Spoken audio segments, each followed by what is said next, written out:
So, siyempre alam ko din naman yung hirap ng mga OFW na talagang yung pera hindi naman talaga pinupulot, naghihirapan talaga.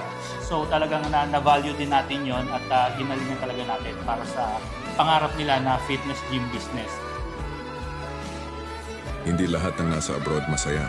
Akala ng marami, kapag fitness trainer ka sa abroad, magaan ang buhay. Nakikita nila ang mga litrato namin sa gym, ang maayos na uniforme, at ang mga ngiti sa camera. Pero ang hindi nila nakikita, yung pagising ng madaling araw para sa unang kliyente. Yung pagod na katawan matapos magturo ng sunod-sunod na sessions buong araw. Yung sakit ng likod, tuhod, at paa na kailangan mong tiisin dahil kapag hindi ka pumasok, wala kang kikitain. Hindi nila nakikita ang mga gabing mag-isa kang kumakain habang pinapanood sa cellphone. Ang pamilya mong nasa Pilipinas. Yung mga espesyal na araw na hindi mo nakakasama ang asawa, mga anak, magulang, at mga mahal mo sa buhay. Mga kaarawan na sa video call lang nababati.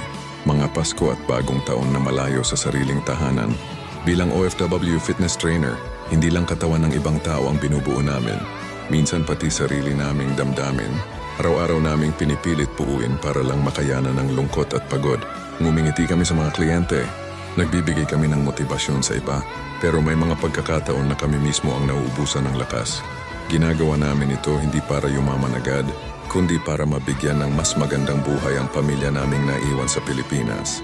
Sa bawat pawis na pumapatak sa gym, may pangarap na nakataya. Sa bawat sakripisyo may pamilyang umaasa. Kaya kung may kakilala kang OFW fitness trainer, huwag mo lang hangaan ang kanilang tagumpay. Pahalagahan mo rin ang mga sakripisyong hindi mo nakikita.